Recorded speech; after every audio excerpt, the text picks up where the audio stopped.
تو بنیادی بات یہ ہے کہ خود انسان کی طرف آپ نگاہ ڈالیں تو انسان کے دو مقامات ہیں، ایک بحیثیت انسان کے اور ایک جو اسے معاشرے میں مختلف مقامات ملتے ہیں، کہیں پہ وہ استاد ہے، کہیں پہ وہ باپ ہے، کہیں پہ ماں ہے، بہن وغیرہ، اور معاشرتی جو عہدے ہیں وہ بھی ہیں اس کی جگہ پہ، لیکن جو بنیادی چیز ہے وہ ہے انسان۔ اسی کے لیے دنیا اس نتیجے پر پہنچی آج سے 60-70 سال پہلے یا اس سے بھی قبل کہ بنیادی انسانی حقوق، تو انصاف کا تعلق تو بنیادی انسانی حقوق سے ہے۔ یعنی ہم جب کہیں گے کہ ہمیں انصاف چاہیے تو ہمیں بحیثیت انسان کے اپنے وہ حقوق چاہیے جس میں بلا تفریق رنگ و نسل، بلا تفریق جنس کے، یعنی مرد ہو یا عورت، وہ حق انسانی میں وہ برابر ہیں، اور اس میں برابری چاہیے، انصاف چاہیے۔ اور عدل کہاں پہ ہے کہ جو اس کی ذمہ داریاں قرار دی گئی ہیں اس کے مطابق اس کو اس کا حق دیا جائے، یہاں پہ عدل ہے۔ تو چونکہ ہمارے معاشرے میں مختلف مقامات ہوتے ہیں اور بنیاد قرار دی گئی، آپ کے کانسٹیٹیوشن میں دیکھ لیں کہ کانسٹیٹیوشن میں بنیادی انسانی حقوق کو بڑی اہمیت دی گئی ہے، تو وہاں ہمیں انصاف چاہیے اور دیگر مقامات پہ ہمیں عدل چاہیے۔ ان کو مزید بھی ہم آپ ہی سے جانیں گے۔ ہمارے ساتھ ہمارے ریگولر کالر امتیاز کراچی سے موجود ہے، دیکھتے ہیں کیا شیئر کرنا چاہیں گے۔ السلام علیکم امتیاز۔ وعلیکم السلام میم، سب سے پہلے تو آقا صلی اللہ علیہ وسلم کے دربار میں درود و سلام کا نذرانہ کثرت سے پیش کریں گے۔ جہاں تک میری آواز آ رہی ہے سب سے ریکویسٹ ہے اور شہدائے کربلا کو سلام پیش کریں گے۔ عدل اور انصاف آپس میں لازم و مظلوم ہیں۔ ہمارے نبی پاک صلی اللہ علیہ وسلم، ہمارے خلفائے راشدین، ہمارے تابعین، تبع تابعین، اولیاء اللہ جتنے بھی ہیں، سب کے سب کا مقصد تعلیم یہی تھا کہ عدل و انصاف، کیونکہ عدل و انصاف قائم کرنا اللہ کی رضا حاصل کرنے والی بات ہے۔ زمین اللہ نے بنائی، آسمان اللہ نے بنائی، اور جب عدل اور انصاف نہیں ہوگا تو جنگ و جدال ہوگا، خون خرابہ ہوگا۔ اور اگر میں آقا صلی اللہ علیہ وسلم کے دور میں ہوتا تو میری تلوار میان میں اس وقت تک نہیں جاتی جب تک میں عدل و انصاف قائم نہیں کرتا۔ اپنی اپنی قسمت اور نصیب کی بات ہے، اس دور میں ہوں۔ اور جن لوگوں کے یہ ذمہ کام ہے وہ یہ نہ سمجھے کہ عدل و انصاف اگر وہ قائم نہیں کر رہے تو اس سے معاشرے کی بقا تباہ و برباد ہو رہی ہے، تو وہ بہت بڑے قصوروار ہیں۔ آج نہیں، 100 سال بعد، 1000 سال بعد جب بھی اللہ کے دربار میں حاضر ہوں گے تو یہ وہ لوگ جن کے ذمہ عدل و انصاف تھا ان سے سوال کیا جائے گا، اور جان چھڑانا مشکل ہے۔ ایک حضرت جبرائیل علیہ السلام کا ایک واقعہ ہے کہ ایک شخص کو بار بار ذبح کیا جا رہا تھا، تو حضرت جبرائیل علیہ السلام سے آقا صلی اللہ علیہ وسلم نے دریافت فرمایا کہ یہ کون شخص ہے؟ کہتے ہیں یا رسول اللہ صلی اللہ علیہ وسلم، اللہ پاک کمی بیشی معاف کرے، میں اس کا مفہوم بیان کر رہا ہوں کہ یہ وہ شخص ہے جس نے ناحق قتل کیا۔ تو جب اس نے ناحق قتل کیا تو اس کی اتنی بڑی سزا ہے کہ ہر دفعہ یہ ذبح کیا جاتا ہے، پھر اس میں جان ڈالی جاتی، پھر اس کو ذبح کیا جاتا ہے۔ تو ایک قتل کرنا، ظلم کرنا، ناانصافی کرنا اتنا بڑا گناہ ہے۔ اگر آج لوگ سمجھ جائیں تو عدل و انصاف کا بول بالا ہو جائے، اس سے جان نہیں چھڑا سکتے۔ یقیناً بہت شکریہ امتیاز صاحب اتنی خوبصورت باتیں کرنے کا، اور اتنی پازیٹیوٹی کے ساتھ آپ نے ٹاپک سے ریلیونٹ ڈسکشن کی، بہت شکریہ۔ اسی ڈسکشن کو ہم آگے بڑھاتے ہیں۔ ڈاکٹر صاحب، جس طرح سے ابھی ہم پہلے بات کر رہے تھے اور آپ نے بڑی خوبصورت بات کی کہ عدل اور انصاف ان دونوں کو الگ الگ سمجھنا بہت ضروری ہے۔ اگر صرف عدل کی ہی بات ہم سٹارٹ میں لیں تو عدل قائم کرنا کیا بہت مشکل ہے جو معاشرے ناکام ہو جاتے ہیں، یا اتنی ناہمواریاں دیکھتے ہیں ہم؟ جی، اس کے لیے بنیادی طور پہ تو بات یہ ہے کہ ہم نے انسان کو نہیں سمجھا، جس کی وجہ سے ان اصطلاحات میں ہم کنفیوژن کا شکار ہیں۔ تو قرآن مجید کے مطابق تو انسان کو اس فطرت پہ، اللہ کی فطرت پہ خلق کیا گیا ہے، فطرت اللہ التی فطر الناس علیہا۔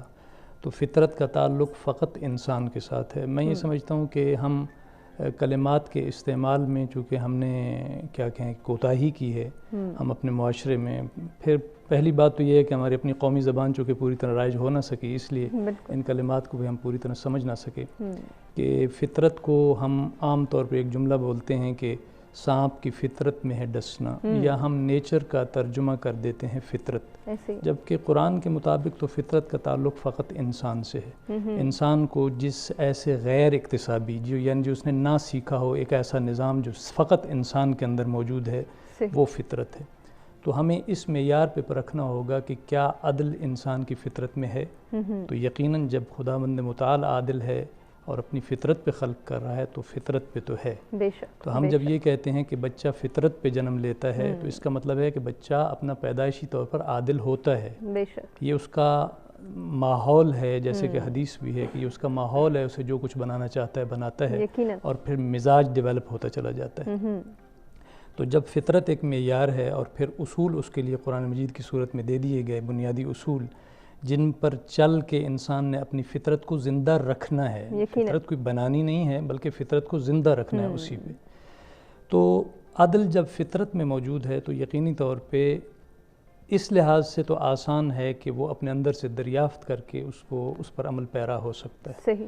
لیکن دوسری طرف مشکل یہ ہے کہ وہ انسان جو بظاہر انسان نظر آتے ہیں لیکن اصل میں ان میں حیوانیت ہے، وہ اپنے مفادات کی خاطر جب دوسروں کا استحصال کرتے ہیں، ان کے حقوق کو پامال کرتے ہیں تو اس کا نتیجہ یہ نکلتا ہے کہ معاشرتی بگاڑ پیدا ہوتا چلا جاتا ہے اور انسان فطرت سے دوری اختیار کر لیتا ہے اور اپنے مزاج کا قیدی بن جاتا ہے. تو میں یہ کہوں گا کہ انصاف، جیسے کہ پہلے عرض کیا، بلکہ میں اس سے پچھلا نقطہ پھر واضح کر دوں کہ ایک نقاد جو ناقد جو ہیں جو معاشرے پہ تنقید کرتے ہیں، خصوصاً اسلامی معاشرے کے لفظ پہ اور اصطلاح پہ، تو وہاں یہ بڑا اچھا ایک خوبصورت اس کا جواب ہو سکتا ہے کہ یہ مسلم معاشرے ہیں.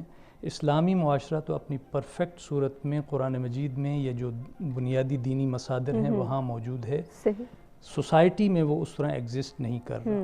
ہماری کاوش یہ ہونی چاہیے کہ امام حسین علیہ السلام جیسے کہ وہ بھی اسی اصلاح کے لیے نکلے تھے کہ اس باہر کے معاشرے کو اس کتاب کے مطابق مطابقت دیں. یہی اصلاح تھی اور ہم اس پرفیکٹ معاشرے کو دنیا میں لے کر آئیں. تو یہ ہے اصلاح. لیکن تاریخ میں ہوا یہ کہ چونکہ بادشاہ گزرے ہیں اور بادشاہت میں ظاہر ایک مفاد پرستی ہوتی ہے، اسی مفاد پرستی کی وجہ سے بگاڑ پیدا ہوتا چلا گیا اور اسلامی معاشرے کا عنوان دنیا میں بدنام کیا گیا. بدنام ہوا. وہ مسلم معاشرہ تھا اور اس میں جیسے ہم یہ کہتے ہیں کہ اسلام اور مسلمان میں فرق ہے. کئی آپ کے اسی پروگرام میں کئی دفعہ یہ بھی بات کسی کے حوالے سے کوٹ ہو چکی کہ میں نے مغرب میں اسلام دیکھا مسلمانوں کے بغیر اور یہاں پہ مسلمان دیکھے اسلام کے بغیر. تو اس کا مطلب یہ ہے کہ مسلمان کا طرز عمل لازمی نہیں کہ بالکل 100% اسلام کے مطابق اور اسلام بھی مسلمانوں کے مطابق نہیں ہے بلکہ وہ ایک اپنی جگہ پہ ایک آئیڈیل سچویشن رکھتا ہے، اس کا ایک مقام ہے. تو ہم نے آپ کے سوال کا جواب یہ کہ عدل قائم کرنا انسان کی اپنی سطح پہ تو مشکل نہیں ہے لیکن معاشرے میں جتنا بگاڑ پیدا ہو چکا ہے اس کے لیے کمزوروں کو اکٹھے ہو کے ان طاقتوروں کے خلاف اٹھنا ہوگا کسی بھی انداز میں کہ وہ اس عدل کے اس آئیڈیل مقام تک پہنچ سکیں جو کہ نظام تک پہنچ سکیں. بالکل بجا فرمایا آپ نے ڈاکٹر صاحب. اسی کو ہم کنٹینیو کریں گے. ہم جو ہے ناظرین ایک بریک کی جانب بڑھ رہے ہیں. بریک سے واپس آئیں گے تو ہم مزید بھی ڈسکشن کے سلسلے کو آگے بڑھائیں گے.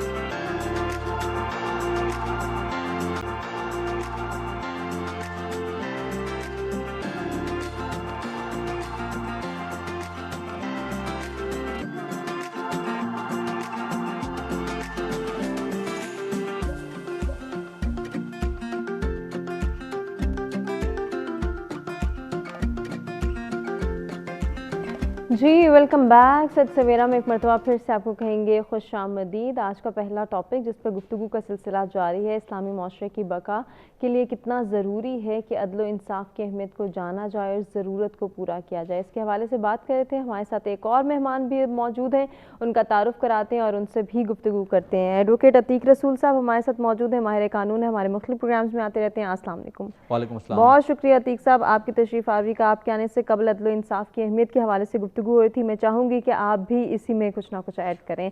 ضرور آپ سے جانیں گے. ہمارے ساتھ ایک کالر موجود ہے، کال لے لیتے ہیں. ذکی حسین ذکی صاحب ہمارے ساتھ موجود ہیں. جی السلام علیکم ذکی صاحب. وعلیکم السلام. فرمائیے گا کیا کہنا چاہیں گے؟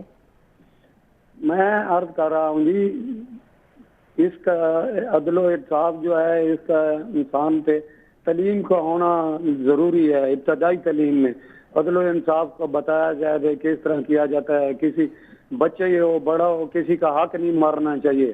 یہ کورس میں ہونا چاہیے, ابتدائی تعلیم میں ہونا چاہیے, آگاہی ہونی چاہیے. دوسرا سب سے بڑی جو بات ہے جی, ہمارے دور دور علاقے ہیں, اتنے ان پڑھ لوگ ہیں, ان کو پتہ ہی نہیں ہے عدل و انصاف کیا ہوتا ہے, کس طرح حاصل کیا جاتا ہے. دوسری بات یہ ہے جی, جو عدل و انصاف کی کرسیوں پر بیٹھے ہیں ان کی تربیت ایسی ہونی چاہیے, چاہے جو کچھ بھی ہو جائے, وہ چہرے غریب اور امیر کا فرق نہ کریں اور صحیح انصاف کریں.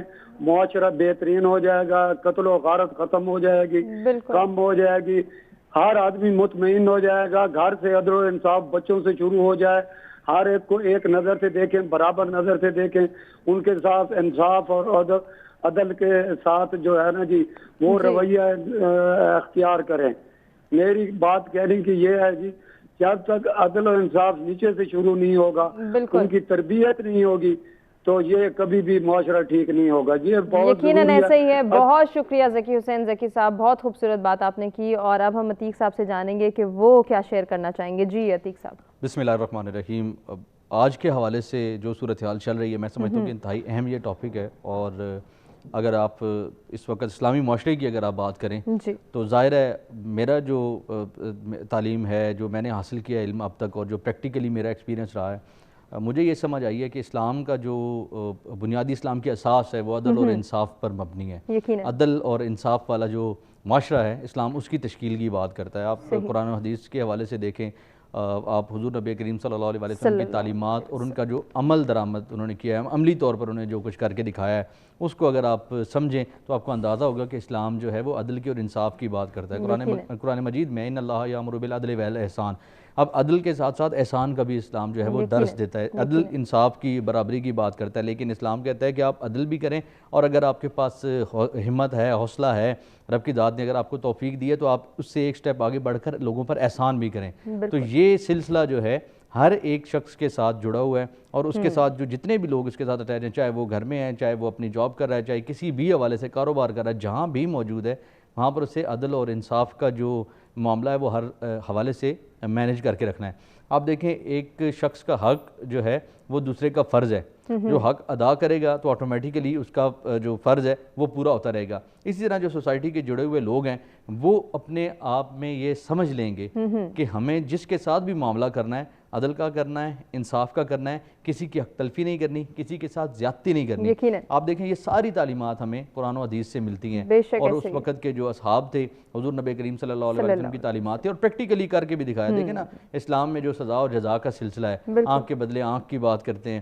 آپ دیکھیں جب اگر کوئی چوری کرتا تھا اس وقت حضرت فاطمہ رضی اللہ تعالیٰ عنہ کے حوالے سے بھی حضور نبی کریم صلی اللہ علیہ وسلم کو فرمان موجود ہے. حضرت علی کرم اللہ وجہ کریم کے اقوال, ان کے اعمال, انہوں نے جو فیصلے کیے ہیں, آپ ان ساری چیزوں کو دیکھیں اور آج کے معاشرے کے ساتھ اگر ان کو آپ کمپیریزن کریں, آپ ان کو پرکھیں تو صورتحال جو ہے وہ واضح ہو جائے گی.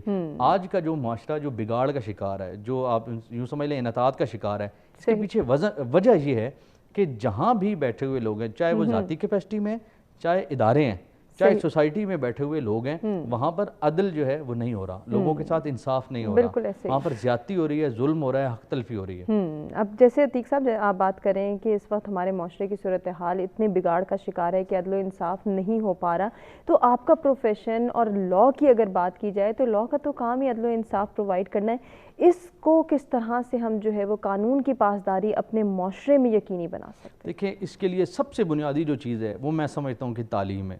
لوگوں کو علم ہو ان کا حق کیا ہے اور ان کا فرض کیا ہے. اسی طرح اداروں کی ذمہ داریاں اور ڈومین کے حوالے سے بھی انہیں اندازہ ہو. ہمارے ہاں ہم لوگ میگزم بھی پڑھتے ہیں, ایون اگر کورٹ میں بھی دیکھیں, آپ نے پروفیشن کی بات کی ہے تو عدالت بھی کہتی ہے کہ جو بھی عدالت سے انصاف لینے کے لیے آتا ہے وہ خود کلین ہینڈز آئے, اس نے کسی کے ساتھ زیادتی نہ کی ہو.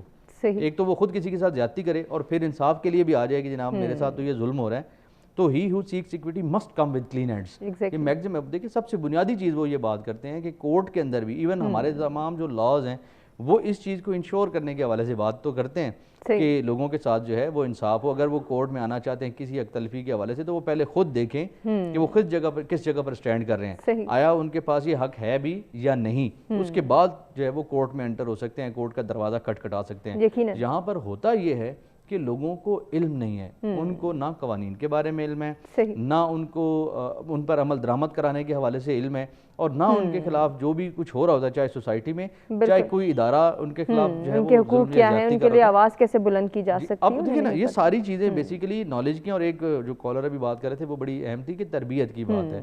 آپ گھر سے شروع کریں یہ سلسلہ، بچوں کو بھی سکھائیں، خود بھی سیکھیں، اور آہستہ آہستہ اس کو اپنی عملی زندگی میں اس پر جو ہے وہ عمل درآمد کریں. امپلیمنٹ کرنا بہت ضروری ہے. ڈاکٹر صاحب آپ کیا سجیسٹ کریں گے، جیسے کہ عتیق صاحب نے کہا کہ ایک گھر سے شروع ہو سکتی ہے تربیت، کہ ہمیں پتہ ہو عدل و انصاف کی اہمیت کیا ہے، اس کی ضرورت کیوں ہے معاشرے میں، معاشرتی سطح پہ اس کی تعلیم کون دے گا؟ اس سلسلے میں عرض یہ کروں گا کہ انسان کی 3 سطوحات ہیں. ایک اس کی انفرادی سطح ہے، انڈیویجولی وہ کیا کرنا ہے اس نے، ایک اس کی اجتماعی سطح ہے، اور ایک اس کی کائناتی سطح بھی ہے. تو میرے خیال میں یہ ہے کہ انسان کے جو مقاصد حیات ہیں، انسان کی زندگی کے جو مقاصد ہیں، وہ بھی اسی طرح ان 3 کیٹیگریز میں ہیں.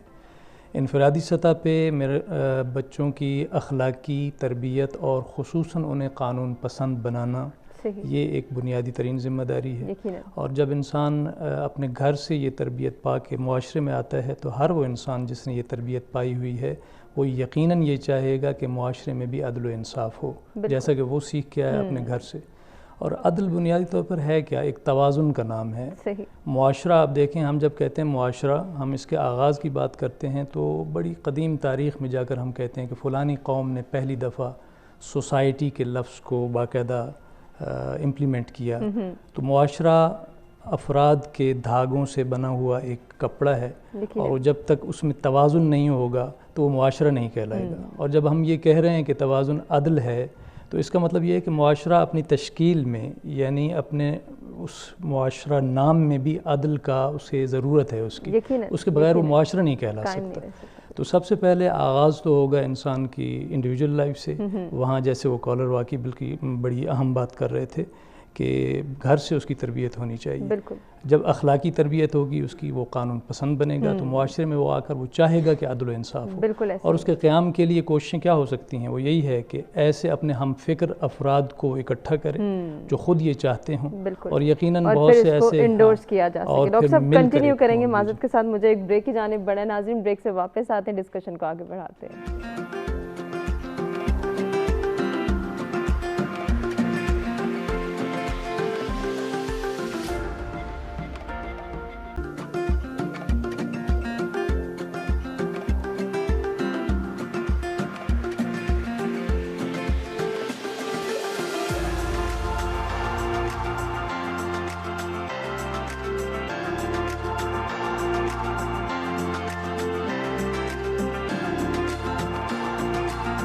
جی ویلکم بیک. سد سویرا میں ایک مرتبہ پھر سے آپ کو کہیں گے خوش آمدید. آج کے ٹاپکس کے حوالے سے ایک مرتبہ پھر سے آپ کو بتائیں کہ ہم گفتگو کر رہے ہیں اسلامی معاشرے کی بقا کے حوالے سے، اور اس میں عدل و انصاف کی اہمیت کو اجاگر کرنا کتنا ضروری ہے، اس پر ہم نے گفتگو کی. اس کے ساتھ ساتھ آپ کو بتائیں کہ آج کا جو دوسرا ٹاپک ہے وہ ہے اختیارات کا ناجائز استعمال معاشرے میں ناہمواری کا سبب بن رہا ہے. ہم اختیارات کے جائز استعمال کو کس طرح سے انکریج کر سکتے ہیں، کس طرح سے پروموٹ کر سکتے ہیں، اور اس کے لیے انڈرسٹینڈنگ ڈیولپ کرنا کتنا ضروری ہے، اس پر گفتگو کریں گے اپنے مہمانوں سے. لیکن گفتگو کے سلسلے کو آگے بڑھانے سے قبل میں فخر عباس سے گزارش کرنا چاہوں گی کہ وہ بارگاہ رسالت مآب صلی اللہ علیہ وآلہ وسلم میں گلہائے عقیدت نچھاور کریں. ایک کلام ہے، بہت پیارا کلام، اور اسلم صابر صاحب کا لکھا ہوا کلام ہے.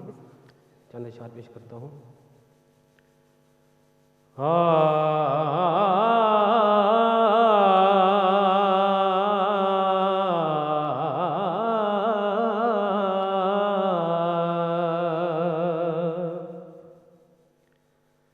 ممکن ہے بھلا کس سے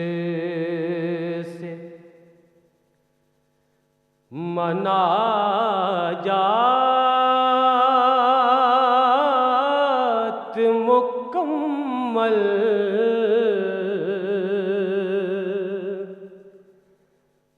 ممکن ہے بھلا کس سے، ممکن ہے بھلا کس سے مناجات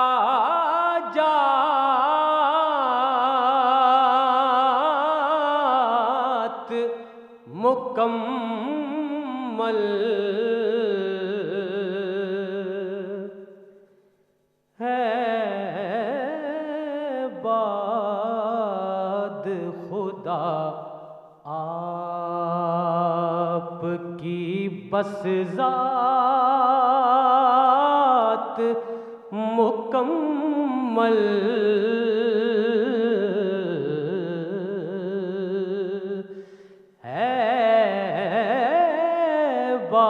باد خدا آپ کی بس ذات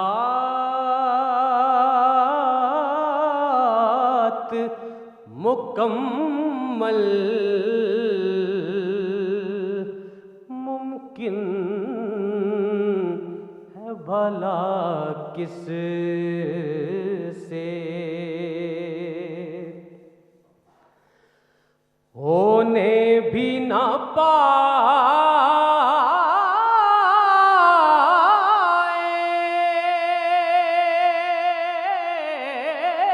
تھے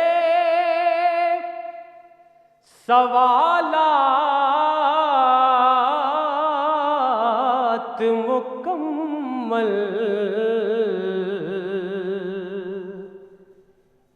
پہنچی میرے کشکول میں خیرات مکمل پہنچی میرے کشکول میں خود سیر کرا ڈالی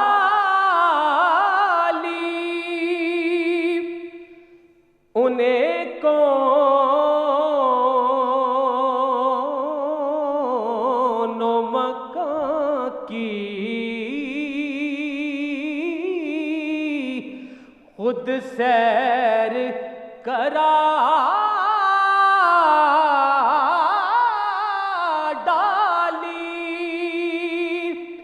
انہیں کون مکان کی ہونے بھی نہ پائی تھی ابھی رات مکمل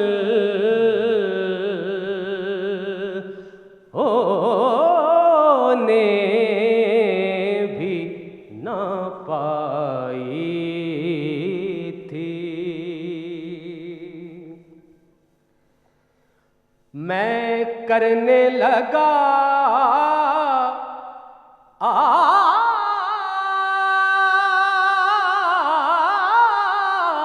آپ کی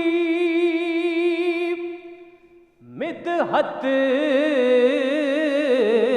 تو خدا نے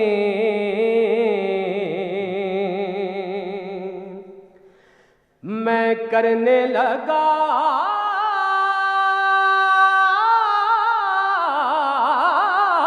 آپ کی مدحت تو خدا نے میرے بھی بدل ڈالے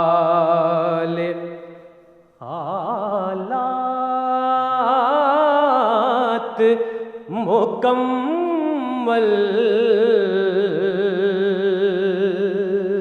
سنیے گا شعر کل تک تھی میری بات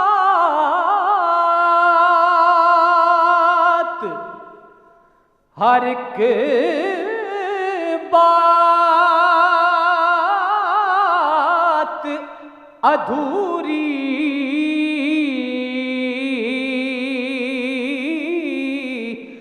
کل تک تھی میری بات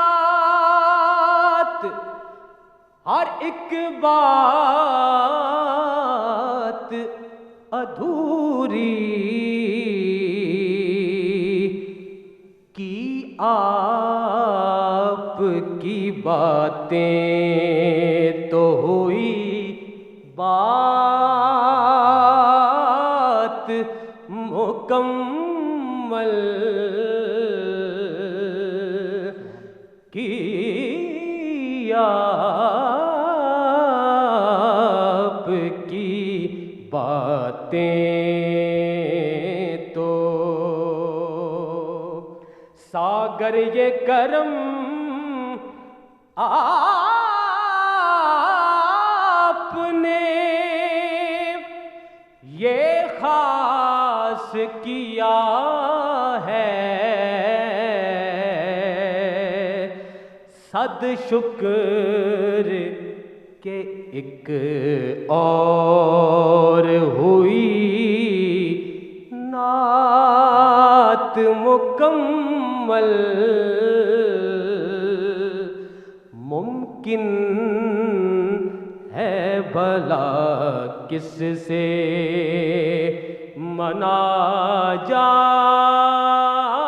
مناجات مکمل ہے باد خدا آپ کی بس ذات مکمل.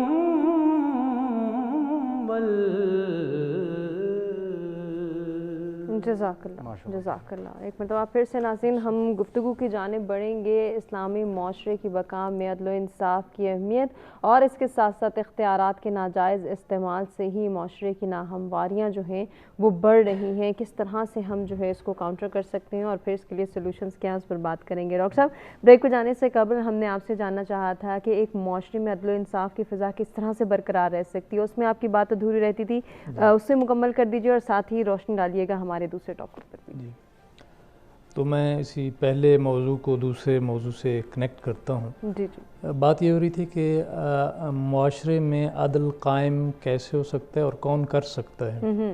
تو جو کون کی بات تھی وہ یہی تھا کہ تربیت کا آغاز ظاہر گھر سے ہے, لیکن جب معاشرے میں انسان آتا ہے اور اپنے ہم فکروں کو اکٹھا کر کے وہ ایک تحریک, ایک موومنٹ کا آغاز کرتا ہے عدل و انصاف کے قیام کے لیے, تو اس کے لیے سب سے پھر ایک بیس بن جاتی ہے بات اور وحدت یعنی اتحاد و وحدت, آپس میں ایک اتحاد و وحدت کی فضا قائم ہو تاکہ مل کر عدل کے قیام کی کوشش کی جا سکے. اور اتحاد و وحدت انسان کی ایک بنیادی جو خصوصیت اس میں ہونی چاہیے, اس کے بغیر وہ ممکن نہیں, اور وہ ہے تحمل و برداشت.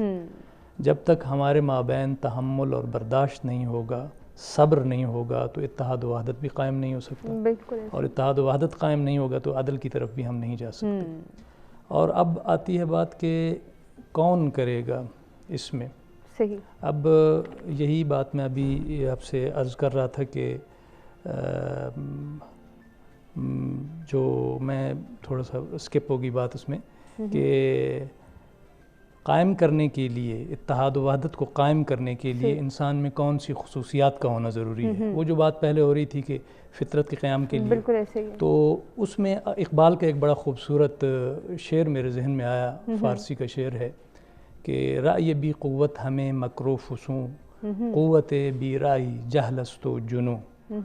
تو اقبال یہ کہتے ہیں کہ جب عقل کے پاس قوت نہیں ہوتی تو وہ مکر اور فسوں کا کام کرتی ہے, مکاری کرتی ہے. اور جب کسی کے پاس طاقت ہو لیکن عقل نہ ہو تو وہ جہالت اور وحشت اور بربریت کی صورت میں سامنے آتی ہے. تو اس کا مطلب یہ ہے کہ اختیار کا ہونا ضروری ہے. قرآن مجید کے نزدیک بھی ہے کہ جب یہ کہا جاتا ہے کونوا قوامین بالقسط, عدل و انصاف قائم کرنے والوں کا بھرپور ساتھ دو, تو اس میں کون کریں گے؟ جن کے پاس اختیارات ہوں گے. اور وہ بات پھر وہ آ جاتی ہے کہ اختیارات ہوں. اختیارات کون دیتا ہے؟ صحیح. آپ کے کانسٹیٹیوشنلی آپ دیکھ لیں کہ آپ کا یہ جو کلیکٹیو وزڈم ہے اس کی بنیاد پر جب دنیا کے آئین بنتے ہیں اور وہی کسی بھی فرد کو اختیارات فراہم کرتے ہیں, تو وہ بنیادی طور پر وہ آپ کا اجتماعی شعور ہے جو کسی کو اختیار دے رہا ہے. اور انہی اختیارات کی پھر آگے بات ہوگی کہ اس کا استعمال کیسے کیا جا رہا ہے. بالکل, اور اس کا جائز استعمال کرنا کتنا ضروری ہے. عتیق صاحب اس اہمیت کو کیسے اجاگر کریں گے؟ دیکھیں اس کا جائز استعمال ہی معاشرے میں بنیادی طور پر بہتری اور پراسپیرٹی کا ضامن ہے. بالکل. اگر اختیارات کا ناجائز استعمال ہوگا تو اس کا مطلب یہ ہے کہ لوگوں کے ساتھ زیادتی ہوگی, کسی ایک کے ساتھ زیادتی ہوگی, کسی کا فائدہ ہوگا. تو جہاں پر زیادتی اور ظلم بڑھے گا وہاں پر آپ کے معاشرے میں جو ہے وہ بگاڑ کا آغاز ہوگا, اور یہ سلسلہ جیسے جیسے آگے بڑھتا چلا جائے گا, جتنی یہ طوالت پکڑے گا اتنے زیادہ معاملات آپ کے خراب ہوں گے. اختیارات کی جو کہ بات ہو رہی ہے, اور ظاہر ہے اختیارات آج کل اگر ہم دیکھیں تو محکمانہ اختیارات کو اگر ہم اسپیسیفائی کر لیں, جس طرح کانسٹیٹیوشن کی بھی بات کی, تو ہمارے ہاں جو قوانین کا منبع ہے وہ بنیادی طور پر ہمارا آئین ہے, اور اس کے وہاں سے ایکسٹریکٹ کر کے مختلف قوانین جو ہے وہ بنائے جاتے ہیں. اب جو بھی صاحب اختیار ہے یا صاحب اقتدار ہے اس کی سرٹن لمٹس ہیں, اور وہ لمٹس اس کو دیتی ہیں وہ قوانین جن کے تحت وہ کسی سیٹ پر بیٹھا ہوا ہے, کسی ادارے کی سربراہی کر رہا ہے, یا کوئی بھی اپنی جو ہے وہ جاب کر رہا ہے, اس کی اپنی ایک خاص قسم کی جاب ڈسکرپشن ہے, اس سے باہر وہ نہیں جا سکتا, اور اس کے اندر رہ کے اس نے اپنی ذمہ داری جو ہے وہ پوری کرنی ہے. صحیح. جب بھی وہ وہاں سے باہر نکلے گا اس کا مطلب یہ ہے کہ جس قانون کے تحت اسے اختیار دیا گیا ہے یا وہ عہدہ اس کو دیا گیا ہے اس کی وائلیشن وہاں پر کر رہا ہے. جہاں پر وہ وائلیشن کرے گا اس کو اسی قانون کے اندر یہ درج ہے کہ کیا سزا دی جائے گی, اور دینے والے کون ہیں یہ بھی وہاں پر واضح کر دیا گیا ہے. ہوتا یہ ہے کہ اختیارات کا ناجائز استعمال کرنے والے جو لوگ ہیں وہ اس لیے زیادہ استعمال کرتے ہیں کہ جن کے خلاف اختیارات وہ استعمال کر رہے ہیں وہ یا تو خاموش ہو جاتے ہیں, یا وہ اتنی ہمت نہیں کرتے کہ ان کے خلاف جو ان کا پراپر فورم ہے وہاں پر جا کے ایک اپلیکیشن دے سکیں. آپ کو ایک چھوٹی سی مثال دیتا ہوں. ہمارے ہاں آپ نے دیکھا ہوگا پرائس کنٹرول مجسٹریٹس جو ہے وہ کام کر رہے ہوتے ہیں. مختلف جو آپ کی اشیاء ہیں کنزیومرز کے حوالے سے ان کی قیمت جو ہے وہ بہت زیادہ ہوتی ہے. ان کو کنٹرول کرنے کے لیے ہمارے پاس پرائس کنٹرول مجسٹریٹ جو ہے موجود ہے, ان کے پاس اختیارات ہوتے ہیں. وہ جہاں پر بھی ایسا کچھ دیکھتے ہیں اپنے اختیارات کا استعمال کر کے یا تو وہ جرمانے کرتے ہیں یا وہ ان کو کوئی اور سزا دیتے ہیں. اب ہوتا اکثر اوقات یہ ہے کہ یہ جو میجسٹریٹ ہیں یہ اپنے اختیارات کا ناجائز استعمال کرتے ہیں, کسی کو تو جو ان کی بات نہیں مانتا اس کو سزا یا جرمانہ کر دیتے ہیں, کسی سے وہ رشوت لے کے اور اس کو چھوڑ دیتے ہیں. تو ہمارے ہاں اکثر اوقات ایسے کیسز کیونکہ پریکٹیکل لائف میں ہم خود دیکھتے رہتے ہیں, کورٹس میں بھی ہمارے پاس ایسی اپلیکیشنز آتی رہتی ہیں, لوگ آتے رہتے ہیں, وہاں پر ناجائز اختیارات کا استعمال ہر ایک کے علم میں بھی ہوتا ہے کہ یہ مجسٹریٹ یہاں پر زیادتی کر رہا ہے اور یہاں پر یہ ٹھیک کر رہا ہے, لیکن اس کے خلاف کوئی آواز نہیں بلند کرتا. اچھا ایسے جو لوگ ہیں ان کے لیے اینٹی کرپشن کا جو یونٹ ہے وہ موجود ہے. اس کے لیے جی بالکل کورٹس میں جو میجسٹریٹ ہیں ان کو اسپیشل اختیارات دیے ہوتے ہیں. اکثر اوقات یہ بھی ہم دیکھتے ہیں کہ لوگ باقاعدہ پلان کر کے ان کو پھر پکڑواتے بھی ہیں. یہ ساری چیزیں ہمارے معاشرے میں ہو ضرور رہی ہیں لیکن ان کی تعداد یا ان کا جو معاملہ ہے وہ بہت کم ہے. اگر ریشو ان کی بہت کم ہے, اگر یہ صحیح معنوں میں لوگوں میں شعور بیدار ہو جائے, تھوڑی سی وہ ہمت کر لیں تو یہ بگاڑ اور یہ اختیارات کا جو معاملہ ہے یہ کنٹرول ہو سکتا ہے. بالکل, اس کے لیے بہت ضروری ہے کہ شعور اور آگاہی فراہم کی جا سکے. تو ڈاکٹر صاحب یہ شعور ڈیولپ کرنا کہ ہمارے پاس کیا اتھارٹی ہے, ہم اس اتھارٹی کا کیسے استعمال کر سکتے ہیں, اور اگر کوئی اپنی اتھارٹی کا ناجائز استعمال کرے تو ہم نے آواز بھی بلند کرنی ہے, یہ شعور کون دے گا؟ اس میں اس سے پہلے بھی ایک گفتگو میں عرض کر چکا تھا کہ شعور اور اس کو پھر فیسیلیٹیٹ کرنا. ہمارے دو طبقے ہیں جنہوں نے کسی بھی انسان کو, معاشرے کے کسی بھی فرد کو فیسیلیٹیٹ کرنا ہے. اس میں سے ایک طبقہ ہے استاد کا, اور استاد میں والدین بھی شامل ہیں کہ جنہوں نے آپ کی اندرونی زندگی کو, آپ کی باطنی زندگی کو شعور اور روشنی دینی ہے. اور ایک وہ لوگ ہیں جو صاحبان اختیار ہیں, ابھی اختیارات کی بات ہو رہی ہے, حکمران ہیں جنہوں نے آپ کی خارجی جو زندگی ہے اس کو فیسیلیٹیٹ کرنا ہے. تو بنیادی طور پر ذمہ داری تو انہی کی ہے. اور پھر جب جیسے فرما رہے ہیں برادرم کہ کیا ہم اس سے آغاز کریں کہ نچلی سطح پہ عدل ہو یا اوپر سے شروع ہو, کہاں سے آغاز ہو اس کا؟ تو ایک وہ مشہور ایک حکایت ہے, حکایات سعدی میں سبھی پڑھتے ہیں کہ وہ نوشیروان عادل بادشاہ جو تھا, اور اس نے جب وہ اپنے نوکر کو بھیجا کہ جا کر نمک لے کر آؤ گوشت کے لیے, تو وہ کہتا ہے کہ جانے لگا تو اسے کہا کہ ادھر آؤ, رقم دے کر لینا کچھ. تو اس نے کہا نمک کے لیے کون سی رقم, آپ بادشاہ ہیں. تو اس نے کہا نہیں, برائی بہت تھوڑے سے شروع ہوتی ہے, اور جب کسی ملک کے بڑے اگر کسی درخت سے ایک سیب اتار کر بلا اجازت کھائیں گے تو عوام پورا درخت اکھاڑ کر لے جائیں گے. تو اس کا مطلب یہ ہے کہ عدل اور انصاف کا اور اختیارات کے جائز استعمال کا آغاز انہی بالائی سطح سے ہوتا ہے اور اس کے اثرات پہنچتے ہیں نچلی سطح تک آتے ہیں، نچلی سطح تک۔ یقیناً۔ اور اختیار جیسے کہ فرما رہے تھے کہ جو جس قانون نے اختیار دیا ہے اسی نے اختیار استعمال کرنے کا ڈھنگ بھی بتایا ہے، بالکل ایسے اور اگر اس کا ناجائز یعنی غیر قانونی استعمال ہوگا تو وہ اسی قانون کی وائلیشن ہے جس نے اسے اختیار دیا ہے۔ بالکل، لیکن ڈاکٹر صاحب ہم یہ دیکھتے ہیں کہ ہمارے معاشرے میں اگر ایک چھوٹے آرگنائزیشن سے بات شروع کی جائے یا بڑی بڑی پوسٹ پہ بھی جو بیٹھے ہوئے ان کو یہ نہیں پتا کہ ہم نے کس طرح سے اپنے اختیارات کا استعمال کرنا ہے، کس طرح نہیں۔ وہ تو کہتے ہیں ہمارے پاس اتھارٹی ہے، اب ہماری مرضی چلے گی، ہمارا فیصلہ چلے گا۔ اس پر آپ کا پوائنٹ آف ویو ضرور جانیں گے۔ ناظرین ہمیں ایک بریک کی جانب بڑھنا ہے، بریک سے واپس آتے کنٹینیو کرتے ہیں۔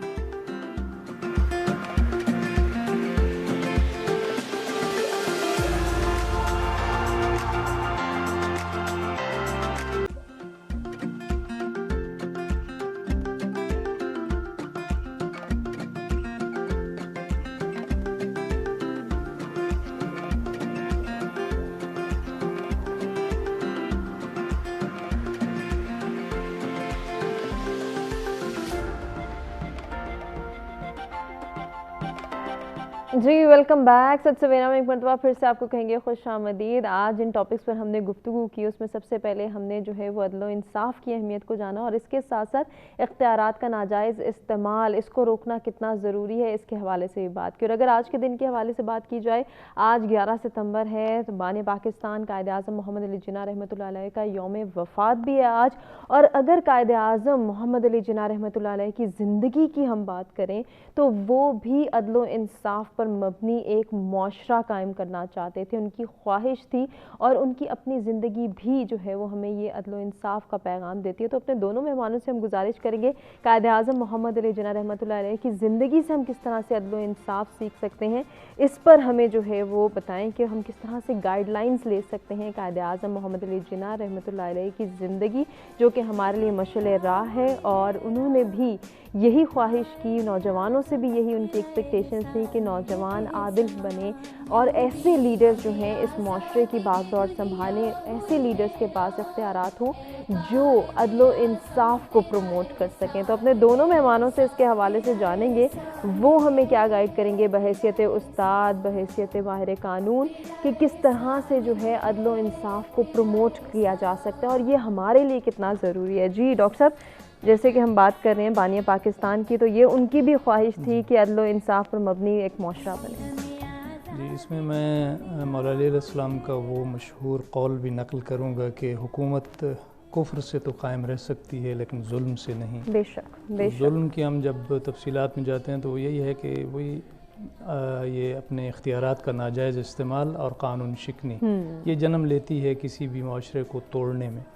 تو ہم جب قائد اعظم محمد علی جناح رحمۃ اللہ علیہ کی بات کرتے ہیں تو انہوں نے اپنے ابتدائی خطابات میں بھی اور اپنی پوری تحریک کے دوران جو بھی انہوں نے دیے بیانات دیے اس کی روشنی میں ہم دیکھتے ہیں تو وہ بھی ایک ایسی ریاست کا قیام چاہ رہے تھے جہاں پہ عدل و انصاف ہو، عادلانہ نظام کا قیام ہو، اور اس میں کسی بلا تفریق مذہب و مسلک کے انہوں نے کئی بار فرمایا کہ انسانیت کی بنیاد کے اوپر ایک عدل کا قیام ہو، اور یقیناً آج ان کی اس دن کی مناسبت سے ان کا ذکر بڑا مناسب ہے۔ اور ہمیں چاہیے کہ ہم اب بھی یہ تقاضا کرتے ہیں، بحیثیت پاکستانی بھی ہم یہ تقاضا کرتے ہیں کہ ہمیں قائد کا پاکستان چاہیے، بالکل، اور انشاءاللہ کہ ہماری کوشش یہی ہوگی کہ ہم بھی اس میں اس انداز میں پارٹیسپیٹ کریں بحیثیت استاد کے، بحیثیت وکیل کے، کہ اس تصور کو اور اس خواب کو پورا کر سکیں جو کہ قائد اعظم محمد علی جناح نے دیکھا تھا۔ بالکل، اس کو پروموٹ کیا جا سکتا ہے، انکریج کیا جا سکتا ہے اگر انٹرسٹ ڈیولپ کرنا چاہیں ہم اپنی نوجوان نسل میں، انہیں بتا سکیں کہ بانی پاکستان قائد اعظم محمد علی جناح رحمۃ اللہ علیہ نوجوانوں سے کیا ایکسپیکٹیشنز رکھتے تھے، نوجوانوں سے ان کی کیا امیدیں وابستہ تھیں۔ عتیق صاحب سے بھی ان کا پوائنٹ آف ویو جانیں گے، لیکن اس سے پہلے ہمارے ساتھ ایک کالر ہیں۔ جی دیکھتے ہیں کون کہاں سے اور کیا شیئر کرنا چاہتے ہیں۔ السلام علیکم۔ وعلیکم السلام، ریاض خان بول رہا ہوں۔ جی فرمائیے گا ریاض صاحب، کیا کہنا چاہیں گے؟ بس جی سب سے پہلے تو ہماری دعا ہے کہ اللہ تعالیٰ بابا قوم کو جنت فردوس میں اعلیٰ مقام عطا فرمائے، اور ان کا یہ بڑا احسان ہے کہ انہوں نے ہمیں ایک جنت نظیر جیسے ملک کے لیے کوشش کی اور ہمیں ملک دیا۔ اب میں آپ کے چینل کے توسل سے یہ پاکستان کی عوام سے ریکویسٹ کروں گا کہ برائے کرم وہ اس ملک کی میں ڈسپلن اور نظم و نسق اور محبت پیدا کریں ایک دوسرے کے ساتھ، ایک دوسرے کا خیال کریں، بھائی چارگی رکھیں، کیونکہ یہ ملک بڑی محنتوں سے بنا ہے، اور اپنا ایک دوسرے کا خیال رکھیں۔ اس قسم کے کوئی واقعات جو آج کل رونما ہو رہے ہیں اس کے خلاف کھڑے ہوں اور اس کے خلاف ایکشن لیں، اور حکومت سے میری ریکویسٹ ہے جس طرح کراچی میں ایک بچی کے ساتھ غلط ہوا، اس کے قاتلوں کو، اور جو لاہور سے گجرانوالہ لیڈیز جا رہی تھی وہ واقعہ ہوا ہے، تو میری یہ ریکویسٹ ہے کہ جی انہیں فل فار فور جلد از جلد گرفتار کر کے کھلے عام سزا دی جائے کہ آئندہ اس قسم بالکل، تاکہ معاشرے میں عدل و انصاف کا بول بالا ہو سکے۔ بہت شکریہ ریاض صاحب، آپ نے پارٹیسپیٹ کیا۔ عتیق صاحب، آپ کیا کہنا چاہیں گے آج کے دن کی مناسبت سے؟ دیکھیں، قائد اعظم رحمۃ اللہ علیہ کی جو زندگی ہے وہ تمام زندگی اسٹرگل سے اور محنت سے عبارت ہے۔ بالکل، ہمارے نوجوانوں کو چاہیے کہ ان کی زندگی کے ہر پہلو پر جو ہے وہ نظر رکھیں، اسے پڑھیں، اور اس کے حوالے سے جو پہلو انہیں نظر آتے ہیں ان کو اپنی زندگی میں جو ہے امپلیمنٹ کریں۔ قائد اعظم محمد علی جناح ایک وکیل تھے، انہوں نے بحیثیت مجسٹریٹ کے طور پر بھی کام کیا، انہوں نے مقدمات کے فیصلے بھی سنائے، اور بطور وکیل بھی انہوں نے کام کیا، بطور سیاستدان انہوں نے کام کیا۔ مسلمانوں کی لیڈرشپ جو ہے وہ ان کی قیادت کے نیچے اکٹھی ہوئی، اور تمام قوم پھر اس لیڈرشپ کے ساتھ جو ہے وہ اکٹھی ہو گئی تھی۔ تو ان کی لائف آپ دیکھ لیں، اسٹوڈنٹ سے لے کر جب تک ان کی زندگی کے آخری سانس جو ہے وہ مکمل ہوئی، تب تک وہ اسٹرگل کرتے رہے، وہ ہارڈ ورک کرتے رہے، انہوں نے کبھی جھوٹ اور زیادتی کی بات نہیں کی، انہوں نے ہمیشہ عدل کی، انصاف کی، مساوات کی، بھائی چارے کی بات کی۔ ان کا جو یہ ایک لوگوں کو سمجھانے کا طریقہ کار تھا کہ آپ اپنے ایمان کو مضبوط کریں، اپنی صفوں میں اتحاد پیدا کریں اور تنظیم کے ذریعے آگے چلیں۔ تو یہ اگر آج ہم جو ہے اپنی زندگی میں لے آئیں چیزیں تو کوئی وجہ نہیں ہے کہ ہم ترقی نہ کر سکیں۔ یقیناً بہت اچھی بات آپ نے کی ڈاکٹر صاحب۔ اب یہ جن سنہری اصولوں کی بات کر رہے ہیں عتیق صاحب، ایمان، اتحاد، تنظیم، جو کہ قائد اعظم محمد علی جناح نے 12 اپریل 1948 کو اسلامیہ کالج میں جو ہے وہ نوجوانوں سے خطاب کے دوران بتائے، اور کہا کہ اگر کامیابی حاصل کرنا چاہتے ہو تو ایمان، اتحاد اور تنظیم کو اپنا لو۔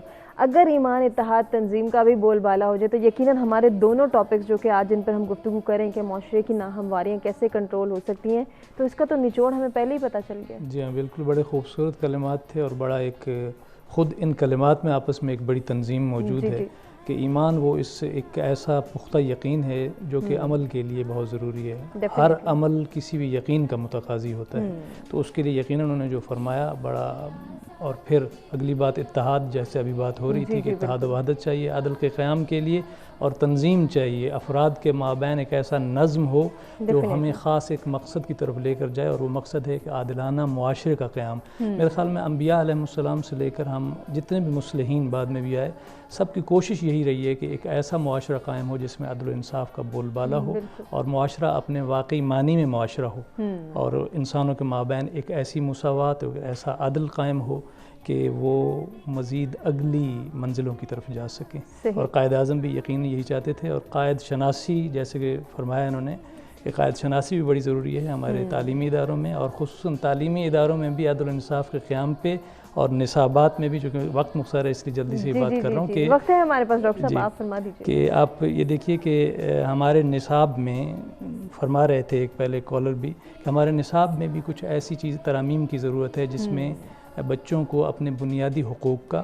اور شہری حقوق کا اور ان قوانین کا جن کے بارے میں بہت سی ایک نوجوان نسل ناآگاہ ہے، ان کا پتہ ہونا ضروری ہے۔ قائد بھی یہی چاہتے تھے کہ ایسے ہی معاشرے کا قیام چاہتے تھے جس کا فرد اس ایک پورے سمندر کا حصہ ہو، قطروں کی صورت میں۔ تو انشاءاللہ اپنی اپنی سطح پر ہر ایک کو کوشش بھی کرنی چاہیے، اور قائد کے اس خواب کو پورا کرنا چاہیے۔ بالکل، اس خواب کو پورا کرنا چاہیے۔ ڈاکٹر صاحب، آج کا نوجوان اس خواب کو کس طرح سے پورا کر سکتا ہے؟ اس کے اندر پوٹینشیل موجود ہے لیکن انٹرسٹ نہیں ہمیں نظر آتا۔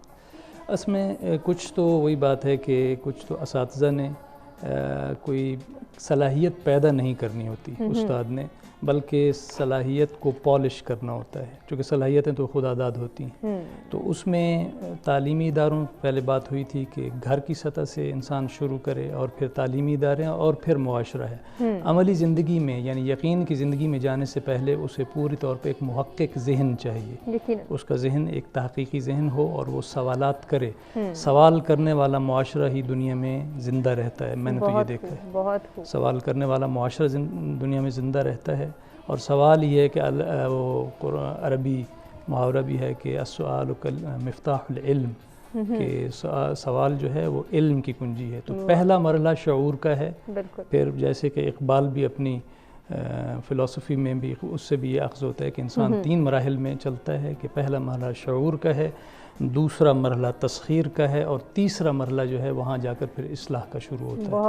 تو یہ پہلا شعوری مرحلہ تو ہمارے ظاہر تعلیمی ادارے ہیں، گھر ہیں، اور پھر ہمارا معاشرہ ہے، اور ہم ہیں جنہوں نے کچھ نہ کچھ اپنا کردار ادا کرنا ہے. ڈاکٹر صاحب اسی کے ساتھ کیا پیغام دینا چاہیں گے ہمارے ویورز کو؟ قائد یہی تقریباً بات میں نے کر لی کہ قائد اعظم محمد علی جناح کے یوم وفات کی اس مناسبت سے ہی ایک تو تعزیت و تسلیت تمام قوم کے لیے، لیکن یہ یاد رکھنے کے لیے کہ ان کے ان اہداف کو ہم نے نہیں بھلانا. جس دن ہم نے قائد کو بھلا دیا تو ہم پاکستان کو بھلا دیں گے. یقیناً ایسے ہی ہے. جی عتیق صاحب. آج کے حوالے سے جو کہ ظاہر ہے اس حوالے سے دن بھی بہت امپورٹنٹ ہے. ایک تو یہ ہے کہ قائد اعظم رحمۃ اللہ علیہ کی زندگی کے مختلف پہلوؤں کو جاننے کی کوشش کریں، سمجھنے کی کوشش کریں.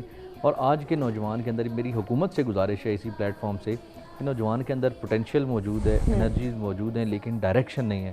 انہیں ڈائریکشن دینے کے لیے کچھ ضرور اقدامات کریں. یقیناً یہ ڈائریکشن جو ہے وہ استاد دے سکتے ہیں، والدین دے سکتے ہیں، اس معاشرے کے بزرگ دے سکتے ہیں، اور اوور آل یہ معاشرہ بھی دے سکتا ہے، جو کہ مائنڈ سیٹ چینج کر سکتا ہے، جو کہ اس ناہمواری کو جو ہے وہ ہمواری میں تبدیل کر سکتا ہے. اس پر مزید جو ہے وہ ہم نے گفتگو بھی کی اور سجیشنز بھی کی. آنے والے وقتوں میں بھی کچھ ایسے ٹاپکس شامل کریں گے ضرور اپنے پروگرامز میں کہ جن پر ہم گفتگو کے ذریعے اپنے معاشرے میں بہتری لا سکیں، تبدیلی لا سکیں اور ہمواری پیدا کر سکیں. اپنے دونوں مہمانوں کا شکریہ ادا کرنا چاہیں گے جن سے بہت کچھ ہمیں سیکھنے کا موقع ملا اور ان کی گفتگو یقیناً آپ کو بھی پسند آئی ہوگی. ناظرین آپ سے اجازت لینے کا وقت ہے. انشاءاللہ کل کچھ نئے ٹاپکس کے ساتھ آپ کی خدمت میں دوبارہ حاضر ہوں گے. ہمیں دیجیے اجازت. جاتے جاتے فخر عباس کہور کا بھی ہم شکریہ ادا کریں گے اور ان سے گزارش کریں گے کہ وہ اختتامی کلام پیش کریں. پے کرے دل ربا بن کے آیا، روح ارض و سما بن کے آیا، سب رسول خدا بن کے آئے، وہ حبیب خدا بن کے آیا، حضرت آمنہ کا دلارا، وہ حلیمہ کی آنکھوں کا تارا، وہ شکستہ دلوں کا سہارا، بے کسوں کی دعا بن کے آیا، سب رسول خدا بن کے آئے،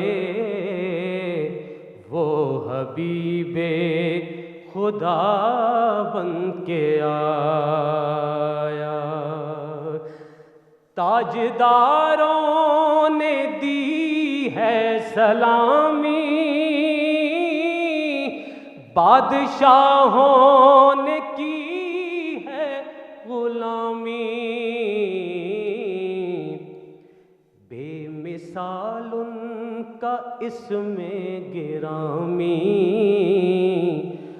مصطفیٰ مجتبی بن کے آیا، سب رسول خدا بن کے آئے، وہ حبیب خدا بن کے آیا. دستے قدرت نے ایسا سجایا،